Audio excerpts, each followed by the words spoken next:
Welcome to Link by Golf, where the stories of the game come to life. I'm your host, Ross McGuire, and today I'm joined by Northwestern head golf coach David Inglis. From his roots growing up in Scotland to leading one of the top college programs in the US, David shares a fascinating perspective on the evolution of college golf, the rise of elite amateur talent, and what it takes to make it to the next level. We talk about how college golf is shaping future pros and the pathway for young players dreaming of playing in the US. It's packed with insight for players, parents, and golf fans alike. As always, don't forget to follow the show and share it with people you know. Huge thanks to Lomond Golf Tours and Crown Golf for the continued support of the podcast. Now let's go over to David.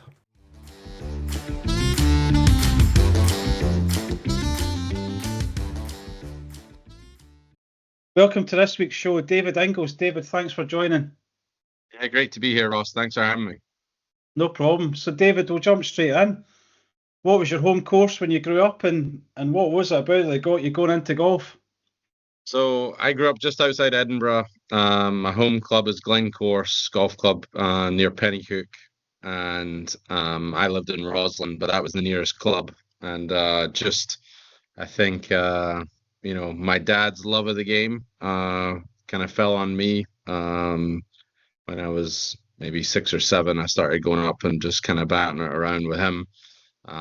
Football, as I think most young kids is their first love. I played football all the time, but got into golf, and then probably I think I got my first half set of clubs when I was 10, and that got me bitten by the bug. And at that point, I think football came a back seat, and it was off to the golf club we go. You and me both. And then, so when you started going to the golf club more, what was it? Was there anything different about it? Were you starting to play competitions? What was your progression? So, the junior section at Glencourse at that time, so this would have been 1992. So I would have been 10 years old in 92. That's when I got my junior membership. And of course, that was when you had to play medal rounds for a handicap and all that. So I remember my first 2 rounds, and I didn't really think much of it. It wasn't like I was nervous for a medal or something, but just went up and I shot 112 and 111 were my first 2 rounds. So I got Brilliant. I got a 36 handicap, but just loved it. Just loved going up to the course and would basically spend all day in the summer holidays. There was nothing else to really do other than just play golf and hang about the putting green, and there was no real practice area at Glencourse, so you just went back out on the golf course after you played the medal. Yeah, tough course as well, tough par. It is. It's sneaky, the par 64 might lull you into a false sense of security, but you've got 7 par 3s over 200 yards, most of them with the burn in play, and par is a pretty good score even for a handy player. So I think it was a good place to learn the game, course management, and you had to control your ball and hit it in the right spots. And I always think back to that time, and I feel fortunate that the junior section at Glencourse was really strong. I remember, I think right off the bat, you had to be about a 5 handicap to get on the team, an 8-man team to go play in the summer league. So very quickly that kind of set the standard for me of where I needed to get to if I wanted to play on the team. You were going to have to get single digits for sure. And I was fortunate that just got to hang around a lot of good players as a 10 or 11-year-old that probably helped me on my way and learn something. Yeah, and the thing that I heard, because I eventually played in the Edinburgh area. I moved to play with Dalmahoy. Mm-hmm. So we'd play Glencourse and other clubs, but the reputation a lot of guys from Glencourse would have is they're really, really good ball strikers. And I presume that comes back to having all the par 3s that are very tough. Yeah, again, that's that short course, the par 64, 5,200 yards from the tips. It might not seem, you think you'd be having wedges all day, but with all those long par 3s, you better be good with your long irons. And that was back in the day. I remember having a 1 iron and then a 2 iron, and now the longest iron I've got is a 4 iron. So no, but It tests every club in the bag, and then the greens are so small that inevitably you're going to miss some greens with those long clubs, so your short game had to be good as well. Yeah, so what was your progression like in terms of junior golf then? Were you playing for the county and starting to play national events? Yeah, so like I said, I was 36 handicapped to start. I think I got it down to 33 in that first year, and then I went on a big kind of improvement curve that next year. I went from in I think it was like a wraparound from summer to summer, but I went from 33 to 5 in a year basically. Wow. So I remember getting cut. I won the West Linton Boys Open with a net 52, I think. Ooh. And everyone thought I was cheating. Maybe Um, even including yourself with that type of score. well, I mean, it was like the first boys open of the summer, and I hadn't played basically in 10 months in a Right. competition. So, I'd gotten so much better, but my handicap wasn't, so I shoot an 85 off 33 and people are wondering what's going on. But um so that one got me At cut pretty least quickly. at least it wasn't like 75 off 22 or something. I know, I know. But yeah, so that got me kind of down to that. Like I said, playing on the junior team, that was a big step up. And then probably about 14 or 15, I started playing for the men's team at Glencourse, and that was really good. And at that point in time, I'd started to play out with just the boys' opens and the Lothians. I'd started to play in the Scottish under 16s and kind of some of the more national events and play all the Scottish boys stuff and kind of worked my way through playing for the Lothians, playing for the Scotland under 16s team, and then in '98 made the boys home internationals at St Andrews, which was kind of the first big, Ah, that cap, must if have you like. felt that must have felt pretty special playing for Scotland as well. Yeah, yeah, no, and I don't know if I really, I certainly appreciated it at the time, and it was something that I look back on now and I'm very proud of. But it's yeah, I think at the time you're just kind of, you're so busy with just getting on with things, maybe you don't you think about it too much. But yeah, certainly. If I had the chance to represent my country again now, I would really, enjoy that and relish that. But that's not happening. And then did you play in the European boys and stuff like that as well? I played yeah, for the Scotland six-man team. So we played two European boys, played 99 in Sweden. We weren't very good, although that was a good team. Arguably a better team than in 2000, but in 2000 we won. So Wow. that was a really big deal. Because I think in '98 Scotland lost in the final to Ireland at Gullen, and then Right. we didn't make the first flight in Sweden in '99, and then we won in Holland in 2000. That was a good team. Martin Laird, probably the player that's obviously gone on to be the kind of the Wow. the the tour star of that group. But Jack Doherty, he was a good player. Stephen Buckley, Yeah. Kev Reed, and Mark Risbridger were the other guys. So that was it. We won the European Championship. That was I think the last Scottish team to win in the Scottish boys.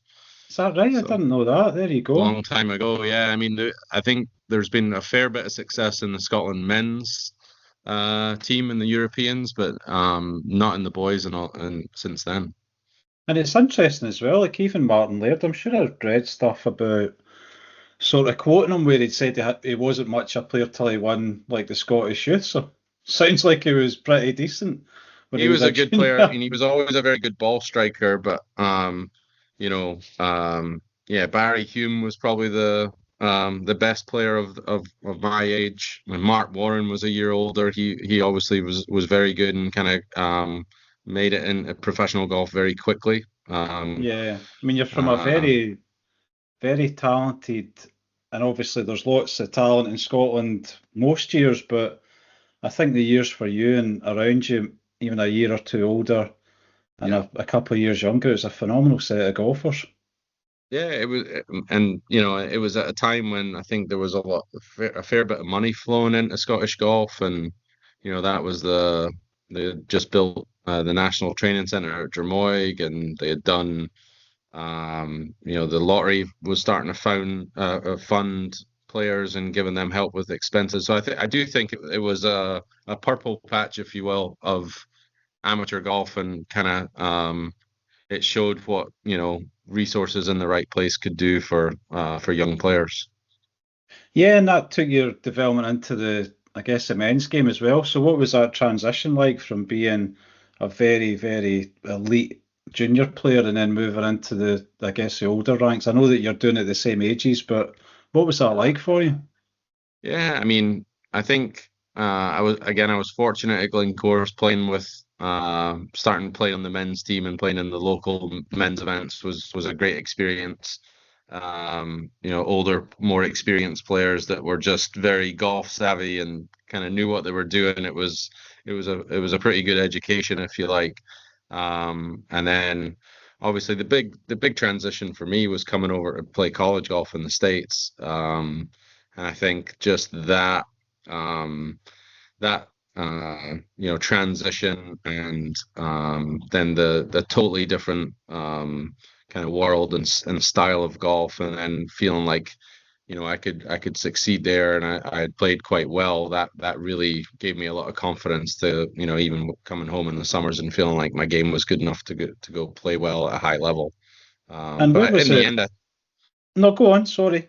no, I was just gonna say, I just think for me, the willingness and the opportunity to go experience something totally different allowed me to really, develop my game, and just learn a lot. Yeah. And I was going to say, so which university was it you went to, David, in the States? So I played at University of Tulsa in Oklahoma, and the coach was at that European Championships, the European Boys in Sweden. He Right. recruited me from there, but in actual fact, I'd never visited,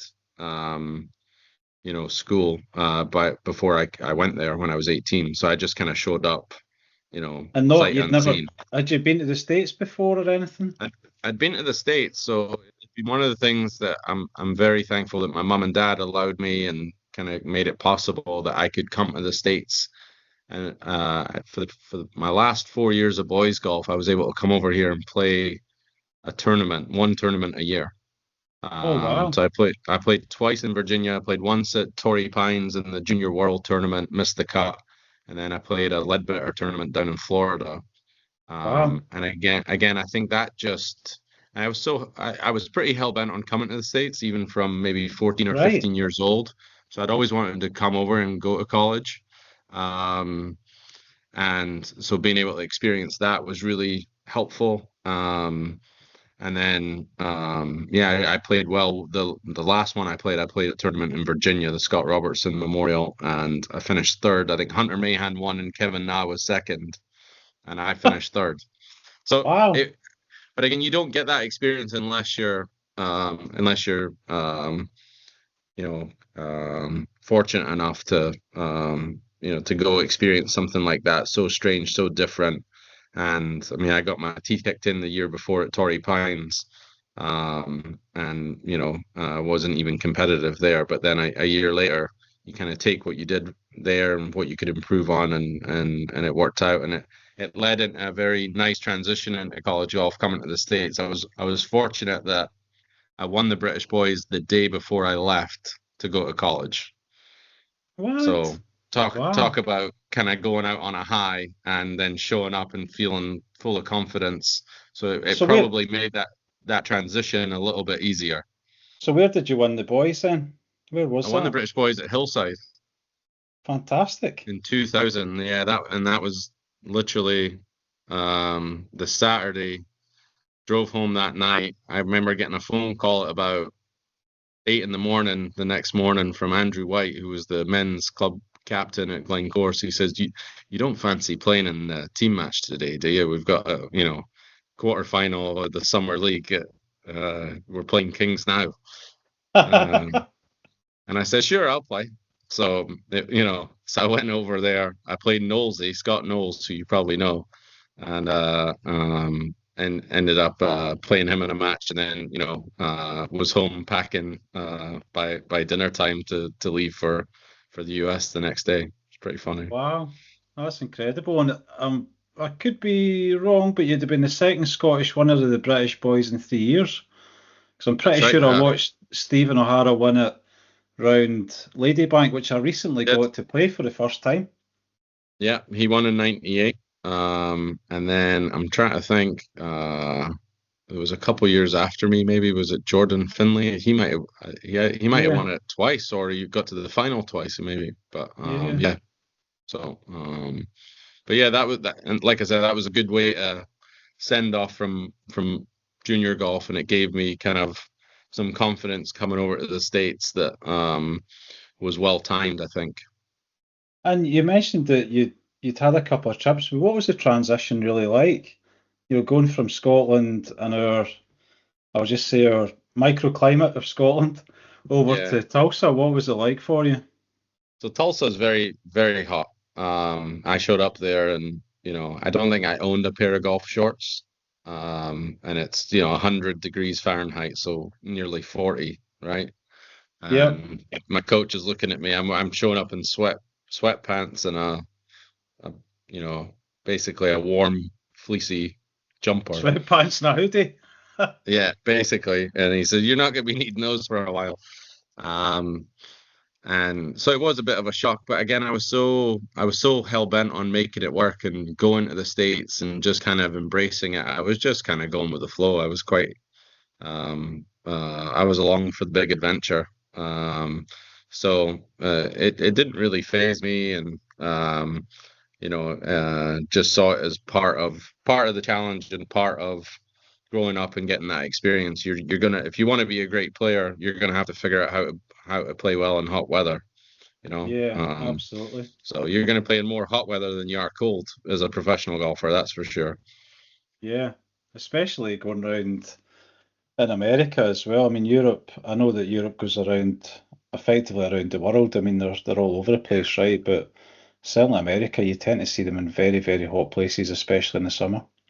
Yeah, they follow the sun. I mean, right now, it's really hot here in Chicago today, and you've got the event in Detroit. It's probably 95 degrees over there. I mean, it's a good test. So yeah, Bacon. I was just up for it, and it was a really the beginning of a very fun adventure that's still going now, 25 years later.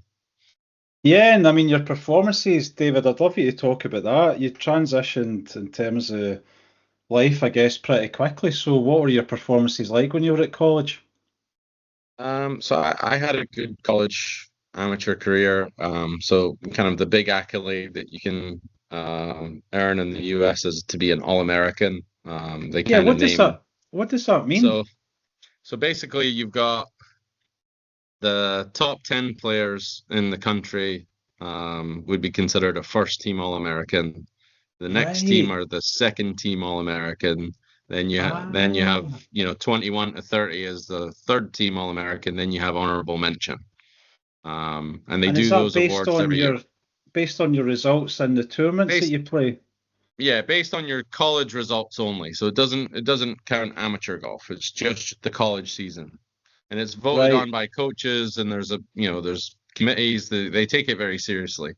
Yeah, because it So gets mentioned. I listen to a lot of, well, especially Golf Subpar. I don't know if you listen to that podcast in the States, but yeah, they got all these guests on like, oh, you're a three-time All-American. And I'm just like, what does that mean? So yeah. there you go. Well, We've got the first explanation of it. Of that's what it means, and it's a big deal in the course, yeah. U.S. It's something that kind of transcends all sports, so that you can be an All-American in every sport. It's not Right. just golf. You could be an All-American, linebacker in football, or basically every sport offers up All-American awards every year.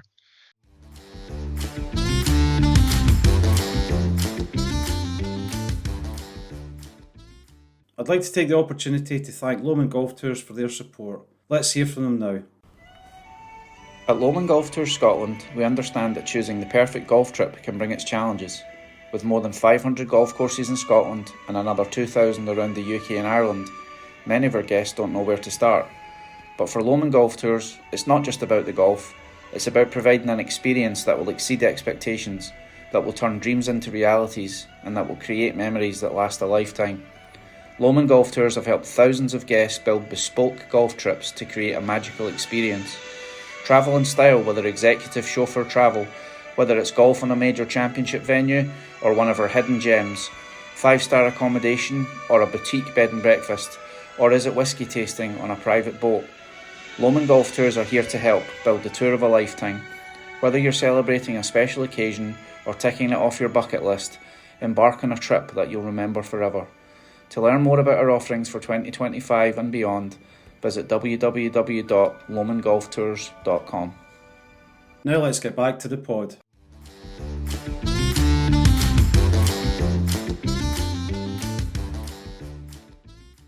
So it's something that, it kind of permeates through the whole culture over here. Everyone is used to hearing about it. But yeah, so anyway, so I was a 3-time All-American at Tulsa. My freshman year, my first year, I was a second-team All-American, which at that point in time was pretty close to, the best, one of the best freshmen. I think the freshman of the year that year might have been Camilo Villegas. And he kind of pipped me probably because he played a better schedule. He played tougher tournaments, but I played on the Palmer Cup that year. And it was just it just kind of all snowballed in a nice way. A lot of confidence. Felt like my game was improving and developing. I was getting bigger. I was getting stronger. And then, had probably my junior year. So my third year was the standout year. Right. Was a second-team All-American again, and that was the year where I made the Walker Cup team. Made the Palmer Cup again, and then I won 3 times in college that season. Wow. So yeah, so it was just it just all seemed to kind of click from the beginning, and then but that was that's very different to the struggles of transition to professional golf and all that. So that was much more difficult for me. Yeah, and before we go into that, David, I mean, where was your Walker Cup? I'd love you to talk about that experience as well. Yeah, Walker Cup was at Ganton, 2003, and that one, it was billed. So the captain was Garth McGimpsey from Ireland, from Northern Ireland, and Peter McAvoy was kind of like the assistant captain. He'd just come off the previous 2 captaincies where they won at Nairn and then on US soil at Ocean Forest. And the big chat with us, with the team, was that this was our chance to make history, to win 3 in a row, because that had never been done by a GB&I team. Right. And it was obviously a very good team, but it wasn't the team that from the previous couple of years with the Luke Donalds and the Paul Caseys and Nick Doherty, Simon Dyson, I'm trying to think, Graham Storm, a bunch of guys that ended up winning, on either the PGA Tour or the European Tour. Mark Warren was on that 2001 team. So there was kind of star-studded lineups of those, and then our one, I mean, Oliver Wilson ended up probably being the by far the best player on the GB&I team that year. But the US team was very strong. You had Bill Haas, Ryan Moore, so you had guys that went on to have great careers. But I think the home crowd and just a little bit of magic, we kind of pulled one out of the bag there at Ganton on that last day. We were 2 points behind going into the final singles, and we staged a bit of a comeback. The big highlight was Nigel Edwards honking about a 40-yard putt from off the front of the green on 17 to go to pretty much secure it for GB&I, which was pretty cool. So good memories. Yeah, that was fun. Yeah, Nigel Edwards is some player. I played a tournament once, and it certainly wasn't me that was sitting second behind him, but the gap was 7 shots. So I got in the clubhouse having shot about 79, looked at the leaderboard, and the best score I thought was 71, but actually no, it was 64. Leading by 7 midway through. Honestly, it was midway through the day, He was 7 ahead. I was like, wow, that's some score out Yeah, there. he was a hell of a player, and obviously, I get, I really admire guys like Nige and these guys that have done it through kind of career amateur, where they've worked for a living and managed to keep their game going at a very elite level. Which Yeah. I can't imagine how to do that now. Honestly, like there's not enough time And you in work the in day. golf. I know, I know. Well, that's the surefire way not to play enough golf is to work in Yeah, I golf. know. Um, but yeah, I mean, for Nigel, and then obviously I got to see that firsthand at Glencourse. George McGregor was the famous career amateur, played in 5 Walker Cups, captained it Yeah. twice. He was part of those men's teams as well. I bet he was Yeah. beating people in team games well into his 60s, no doubt, as well. He's still a really good player. Honestly, I've played with George a couple times now recently in the last few years, and George must be. Oh, I don't want to do him a disservice here and say he's 80, but he's not. He's not far off if he's not 80, and he's a single digit handicapper, and he can get the ball around. There you He go. is a handy player. Yeah. So a guy like George and then Nigel, Gary Woolstenholme was on that team, but Gary was a little bit different. He pretty much was a full-time professional amateur. Um, Yeah. but I think it's impressive what those guys were able to do and juggle a career and a family and obviously an elite amateur game. Absolutely. And then, David, you mentioned that you went into the pro ranks. So what was your transition like between you've been the Walker Cup, you've been an All-American so many times. What was that transition like for you? Yeah, I don't know if I'd done a good enough job preparing for professional golf. I think I'd if I was to give myself feedback now, I would say I was too short-sighted with just my overall development as a player, and it was all geared around being competitive in that moment, the short term.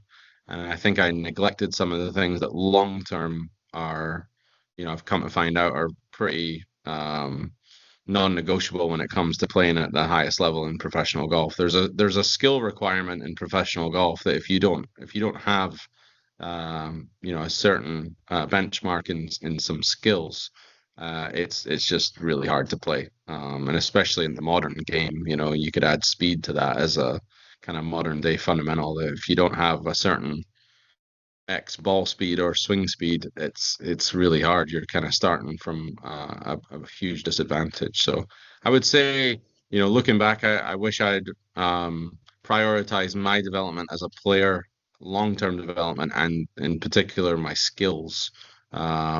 I wish I'd done a better job with that because I was fortunate. I did have a very good opportunity right out of amateur golf to play. I think I played 5 European Tour events, missed the cut in all 5, and then I played some Challenge Tour events. Ended up playing a summer on the Challenge Tour, but to no real success. Didn't earn enough to kind of get a card, and that was all done through invites. And went to Q school.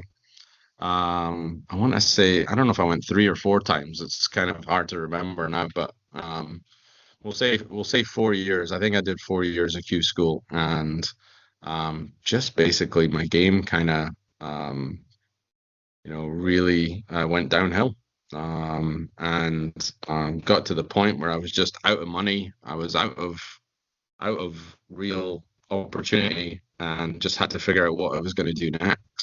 And that the light bulb went off about coaching golf. Because I was kind of at a crossroads. It was either, go down the club professional road. I really wanted to stay in golf. I love golf. Right. I wanted to work. I wanted to work in golf. So it was either go down the club professional route and find a club, do all my qualifications and work up that way, or I kind of hatched this plan that I wanted to see if I could get into college coaching. And at that point, I think for the next 2 years, I applied for every single job that opened in college golf, Wow. and didn't get any of them.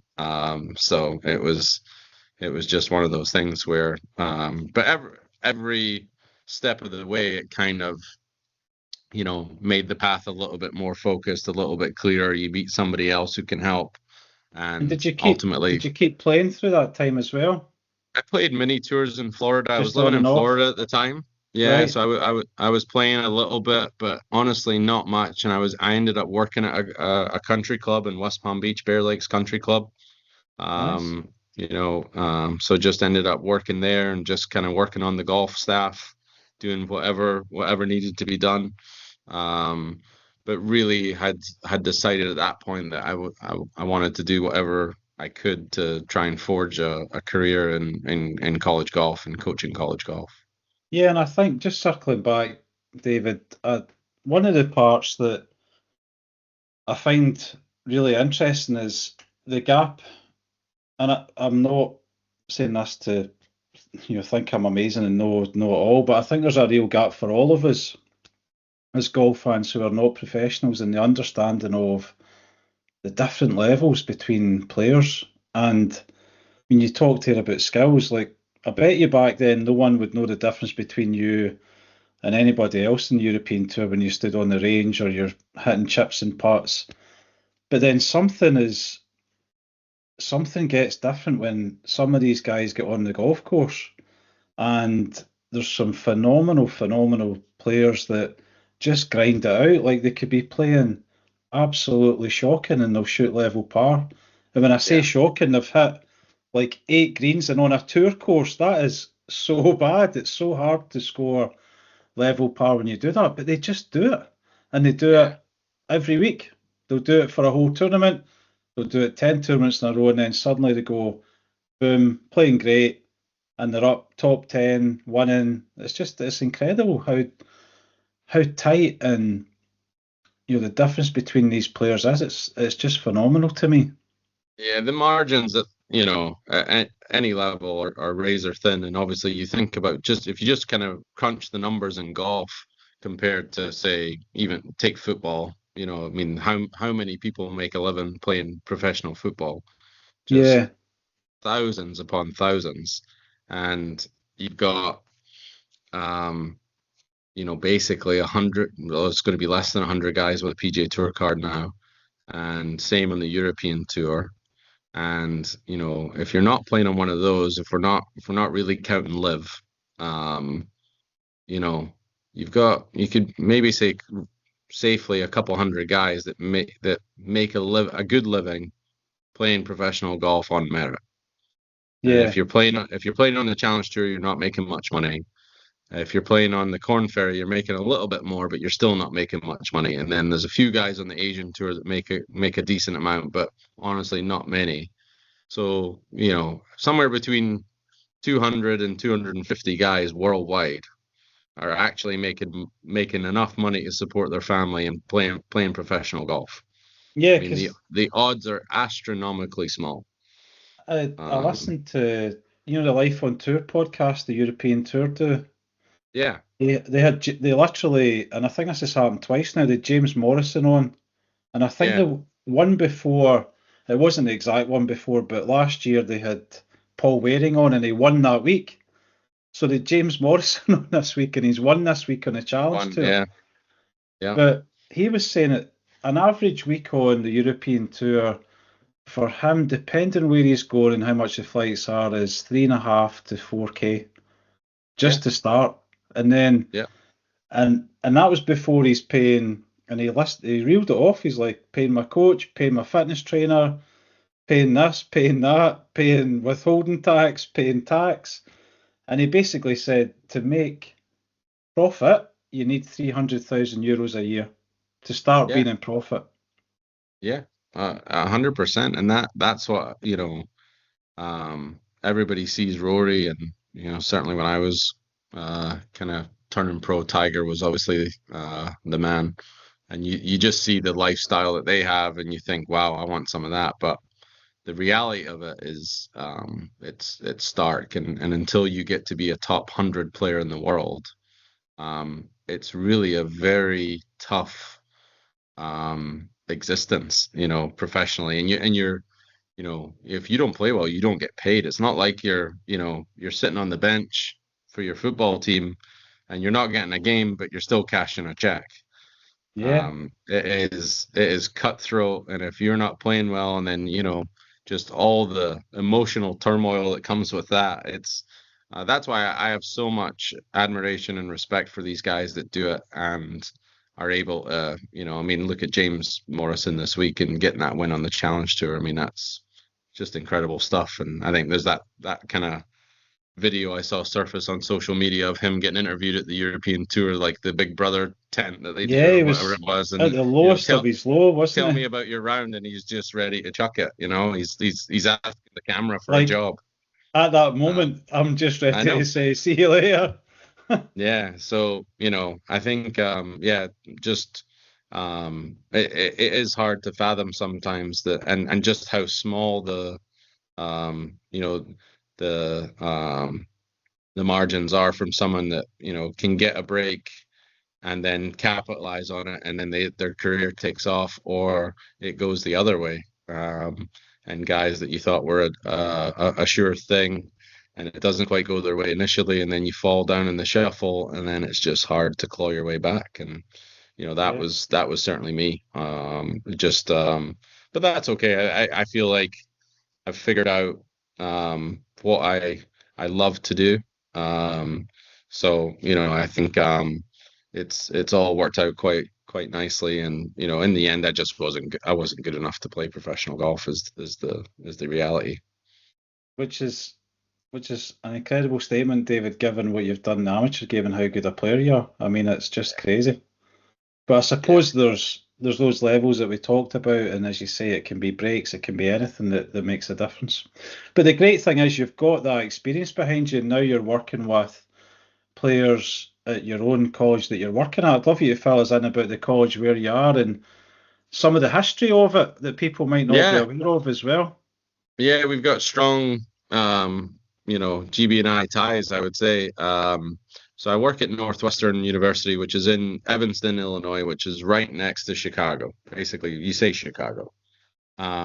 It's the town just north of Chicago, right on Lake Michigan. And I was fortunate. So this is in 2005 for the assistant coach position, and there was a member at Bear Lakes Country Club where I worked at that was a former player here, and he was actually a teammate at Luke Donald's. And this guy was a really good player, Jess Daly. He was a first team All American, I and think I know that name. yeah, Yeah, he played on the PGA Tour for a year, and then he played on the right. Nationwide Tour at the time for maybe about 10 years, and was a great player. Just never quite, made it on tour. Yeah. But he was a really good player, and he was teammates with Luke at Northwestern. But anyway, so he was a member, and I told him I'd applied, and he gave me a nice recommendation, I think, to Pat Goss, the coach, and that got me an interview. And so I flew up to Chicago, and somehow managed to cobble my way into getting the job. And so moved in 2010 up here, and I've been here ever since. So started as assistant coach in 2010, and then became the head coach in 2014, so 11 years ago now. Wow. And just absolutely love it. It's an incredible place. It's one of the very elite academic universities in the States. It's the 6th ranked academic school, so it's certainly in the conversation with the Ivy League schools, a Harvard, or you compare it to like a Stanford or something like that as well. Am I right in saying that Luke Donald was perhaps encouraged to go to such a university, i.e. one that's very strong academically by his parents as well? Yeah, I think that's absolutely correct, and I believe the story goes that Luke was kind of heart set on going to Stanford, Right. and in California, and Northwestern has a good connection with Stanford too, because the former coach at Northwestern, Wally Goodwin, left Northwestern to go coach at Stanford, and he became kind of the famous coach at Stanford that coached Tiger Right. Okay. at Stanford. But yeah, so I think Wally was the coach that recruited Luke, and he, for whatever reason back then it was a little bit more. It wasn't so streamlined in terms of all the eligibility and getting the forms done and all this. And for whatever reason, they had to make Luke wait another year to come Stanford, based on his A levels or something. And Okay. then the opportunity, he said, well, why don't you just go to Northwestern? It's the same, he said, yeah. So Luke came to Northwestern and became, if Wagger was a thing at that time, Luke would for sure have been the world #1 player. Yeah, because did he not beat Tiger's scoring record or something, didn't he? He beat, yeah. I mean, he won the NCAA individual championship the year the team finished third back in 1999. So he won that at Hazeltine. And Luke was a first team All-American, I think a 3-time first team All-American. He played on 2 Walker Cups. I think he had a 7-1 record. He basically he didn't. I don't think he didn't win the British Am or the US Am, but he came close. He lost in the semi-final. But basically did everything in the amateur game, right? And he would have been certainly, if he wasn't the #1 player in the world, he was pretty close to it. Yeah, definitely. But yeah, so it was, yeah, but I think he was a very good student, very smart guy. We've kind of come to know that about Luke now through his captaincy in the Ryder Cup. I think it was evident in Italy that he was playing chess and Zach Johnson was playing checkers. Yeah. So and it'll be really interesting to see how Luke fares at Bethpage, where the task in front of him is pretty monumental, winning on US soil and in New York. It's going to be tough. He'll be tough, but he'll be up for it, and I guarantee you, nobody will prepare more thoroughly than Luke. Absolutely. So then, David, in terms of the college system, a lot of the people that listen to this are, of course, in the UK. So I'd love you just to explain how recruitment works and what sort of process goes in from a player point of view, from a coach's point of view. How do you get access to understand how the players are basically going to, I guess, qualify, if you like, or be selected for the school? So that's a big part of my job, is recruiting for the future. So I'm always on the lookout for up and coming players. Just June 15th just passed, and that's the kind of D-Day for college coaches being able to start corresponding with essentially 16-year-old rising juniors in high school. In the US they would term it, but basically kids that are going to graduate high school in 2 years. Right. So if, say in the UK you just finished your GCSEs, or in Scotland your National Fives or whatever they call them now. It used to be standard grades. Probably changed the name about 3 times. Yeah, it used to be standard grades when I was in school, but I think you're right. Now 5s. So essentially I can start contacting the top 16-year-olds and just gauging if they're interested in coming to play, if they want to learn more about Northwestern, and then a big part of it is obviously getting out to junior golf events and watching them play. So last week I was in Iowa at the Western Junior. It's one of the biggest events in the US. A couple weeks time, I'm going to be in the Czech Republic at the European Boys Championship. The US Juniors in Dallas, I'll be at that one. And then I have an assistant coach, so he's at our state junior tomorrow. He's going to Junior World in San Diego. He'll be at the US Junior with me. He goes to the Junior PGA. I'll do the British Boys. So honestly, every week, one of us is out and about scouting for players. That's our summer. If I'm not recruiting, I'm probably either working in a golf camp or I'm on holiday, because this is the only time to do it.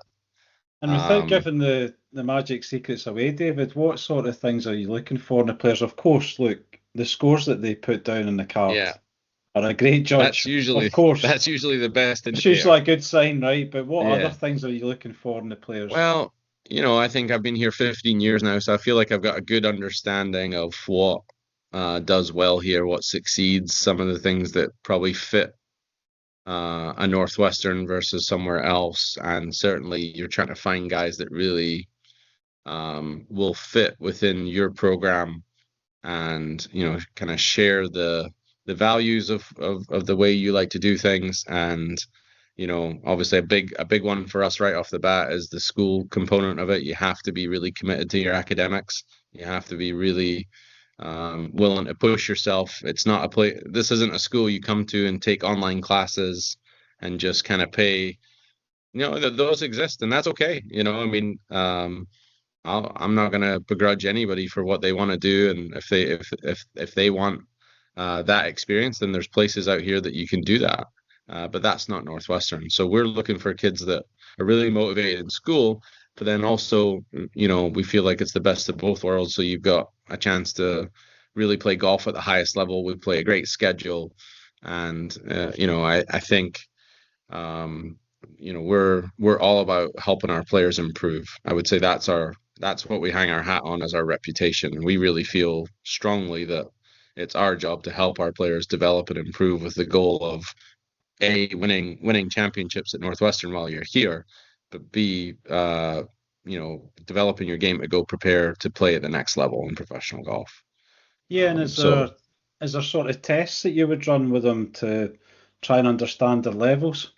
So you can't really do that. It's recruiting is not an efficient endeavor. It is a lot of time and a lot of dead ends.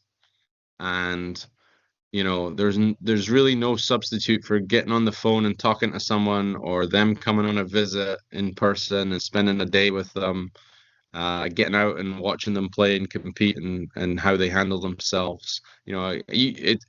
You can get to the ballpark pretty quickly by just watching someone's tournament results and watching their scores and seeing their ranking. We can all kind of tell who the best players are by doing that. But then there's a nuance to it that you have to be, very selective and, ask the right questions in recruiting, because, this is a decision that'll last 4 years with the time that they spend in school, but also it's kind of a lifelong decision. That's your school. So the recruiting part of it, I've come to kind of learn that it's probably the most important part of coaching, and to coach college golf successfully is you need to bring in the right players and start with good players. Yeah, and then it's not like you've got, and I'm not saying it's easy, but it's not like other sports that might have some kind of stats that you can look at. I mean, you just, and I'm not being funny here, you literally just have the scores before these kids get to college, and then as I understand it, you get more data from the college tournaments. So as they progress as a professional, if you were going to try and sign them, you could go and look at their data, but it's not like Moneyball, right? Looking at baseball stats and basketball stats and stuff like that. You've got no access to additional information other than scores. There's definitely a lot more comparisons and a lot more statistics and kind of standardized metrics in other sports. But golf, I mean, I might be choosing between players that have never even played in the same tournament. They're not even from the same part of the world. They're, so that's where I think, I've had some good luck with some, European based players. So my background over there, I kind of know what it takes to be in the European boys team for one of those countries. You're a top 6 player in that country. That's a pretty good, self-selection right there from, the coaches of the federations. They've already, narrowed it down a little bit. Not to say that, if you go to, a country like England, where you've got huge numbers of very good players, the 7th player in England that just missed out on the European boys team, you know what, he's pretty good too. So there's always exceptions to the rule, but I think it's, the longer you do it, the less I'm certain of, but the more, experience you have figuring out kind of what sounds about right. But it would be nice to have a metric, and I do think that kind of stuff is coming. But right now, if I want any statistics on a junior golfer, it's most of it, if they're sending it to you themselves, they've obviously inputted it. And then you look at, well, okay, can I just compare the scores? And I know some people are working on trying to, equate scores with strokes gained and kind of balancing out for the strength of the field and the golf course and all that. But it's, that's a lot of, I mean, my job's already busy enough that it would be hard to go down those rabbit holes without some help from somebody that really understands the statistics and analytics of it. So for now, it's a very time intensive endeavor, but ultimately the most worthwhile use of your time to find a great player. Yeah, and I mean, we're seeing players come through now, and of course, trends go on, and a lot of media agencies were talking about the fact that we've had like number 1, 2, and 3 in the world winning majors, and then JJ Spawn's like a surprise, and you go, guys, this has happened for years. But the other thing they were talking about then, some of these media folks, was, well, what about college players? Is it the JJ Spawns of the world now that are going to win tour events, or is it the ones that are right at the top, like Ludwig Aberg? So, I mean, what do you see, and what is it that's maybe in general different about the players coming out of college that we've seen in maybe the last 10 years as it's sort of progressed? And it seems to just be this wave of players that are coming out and then they win on tour within 6 months or a year. What is different, David? So I do think I've seen the the gap from an elite amateur to that transition to professional golf. I think that has for a small number that has narrowed. You've got guys that they've had access to good coaching, sports science, basically every kid now has grown up understanding and knowing what a TrackMan is and how to practice and train with it. Yeah. They've been going to the gym. I mean, that none of that stuff really existed when I was a junior or amateur. So, and then their coaches are more educated, they're more qualified. So just if you're just playing the field in the big numbers, there's just a lot more players out there that have had kind of pathways that have been exposed and given the support and resources necessary to make that transition to play at the next level. And then you look at college golf, and specifically now with the rise of PGA Tour U, which is kind of the ongoing ranking for essentially the graduating class of seniors is what it's supposed to be. But you've got guys like Luke Clanton that kind of go on this accelerated path. And Koiven now would be another one. But essentially that's how Ludwig got a tour card, right? So he was the best college player of his year. He's 23 years old, turning professional, and he's handed a tour card, and he hits the ground running right away.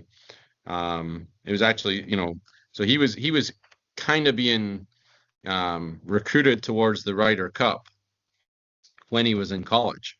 So Luke, Luke really wanted to kind of get to know this guy. He's like, everyone's telling me this guy's the real deal. So it's actually the event in Detroit, the Rocket Mortgage, which is this week, back in 23. That was one of Ludwig's first starts. Luke's playing, and as the Ryder Cup captain, you kind of have the privy to choose your pairing. So he said, I want to play with Ludwig. I want to see if this is the real deal. So he starts off with he's playing the first 2 rounds with him. I think the first round, Ludwig shot 9 under 63, and he hit 14 out of 14 fairways and averaged like 330 off the tee. Yeah, and that'll get it done. Yeah, Pat, our director of golf, my boss here, and he was coaching Luke. I think he walked around the first round with him. And afterwards he says, so what do you think of him? He says, well, if you like hitting at 330 down the middle of every single fairway with a dead straight ball flight and shooting 9 under par, he's pretty good. And then of course it was kind of, it looked like it was destined to be. I think he won in Switzerland later on to clinch the European spot, and then he won in the US and Sea Island that November. Yeah, and that was sort of the reason I'd asked about the data as well. If I remember right, Eduardo Molinari was tracking his college data and getting information on him. But, I think it was like 6 months before that game with Luke, which is phenomenal when you think about it. Yeah. And then, and then the American kids, they're always going to probably have a bit more opportunity in the States through sponsors exemptions, and like a Luke Clanton, you look at what he's done over the last year. I mean, this guy's already proven he can be a successful tour player. I think he's finished second. He's probably had a handful of top tens, before ever turning pro. I mean, that's incredible. So this PGA Tour U, and then the, kind of what it's caused more players to stay in college and stick around. So it's made college golf stronger. And I mean, just the quality of tournaments that we play, the level of the golf courses. I mean, we play, I look at last year we played Sahali, which has hosted the PGA Championship. The event we played was Olympia Fields, which has had a US Open and a BMW Championship. We played our home event at Conway Farms, which hosted a BMW Championship. Wow. And then our fourth event was at St Andrews on the old course. I mean, we started off with 4 basically major championship venues. So college golf has really become a big business and an incredible breeding ground. And if you look at the WAGR rankings and everything like that, it's really if you want to be highly ranked in WAGR, you're going to have to play in the States and play college golf. It's near impossible now to get ranked in the top 25 in the world playing amateur golf and not play college golf. Yeah, the OWGR and the WAGR are basically essentially the same thing, but one's pro and one's amateur. They're not good rankings, but they're as good as we've got. So yeah, absolutely. But David, I'm very conscious of your time. You've been kind enough to come on and give all that explanation about the college. If someone is interested in getting to Northwestern, what's the process and how do they get in touch with you? Well, aside from giving out my phone number on here, but they should, I would say, especially if go back to me as a 14-year-old and you're thinking, oh, I quite fancy going to the States. So number one, you got to make sure you're sticking in school and you're making sure that that's on track. You're going to have to do, regardless of what anybody else says, I'm telling you, you need to do the higher education requirements wherever you're from, whatever country you're from, whatever it takes to get to higher education, to go to uni in your country, you need to have those same qualifications to come to the States. So that's kind of number one. And then, honestly, the easiest way to do it now is social media, is probably follow on Instagram. We dedicate a lot of time and effort into making sure that is updated regularly, and it tells the story of who we are and what our team and program is about. But obviously that's just the front page of what we're projecting. I think you really want to do your research, and then when the time comes, when it is actually time to start corresponding with coaches and reaching out, that's when you have a list of good questions, and you really start to kind of unpack what it is that's important to you, what it is you're looking for, and try and find the right schools that match what that is, and really start building a relationship with those coaches, asking a lot of questions. I mean, there's really no substitute for doing your own work. I think recruiting services can help. They can kind of get your name, and get your email in my inbox, but honestly, when push comes to shove, it's about the substance of who you are as a person, as a player, and that just takes time to get to know. Brilliant. And yeah, I'll put those details in the show notes as well, David. So listen, I really appreciate you coming on. It's been great to hear from you, and all the best for your recruitment for next year as well.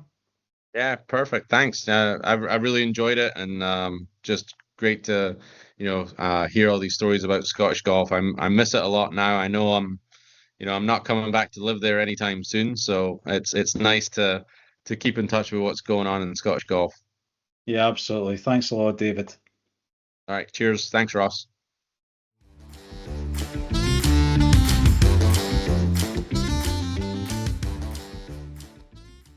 That's it for this episode of Link by Golf. Today's conversation with David Inglis gave us a fascinating insight into the college golf landscape, the development of elite amateurs and what it really takes to transition from being a promising junior to a world-class player. If you enjoyed this episode, please take a moment to share the podcast with your friends. Your support makes a huge difference and I'd really appreciate you sharing for me. And finally, big thank you to Lomond Golf Tours and Croon Golf for the continued support of the show. Until next time, I'm Ross McGuire. Thanks for listening.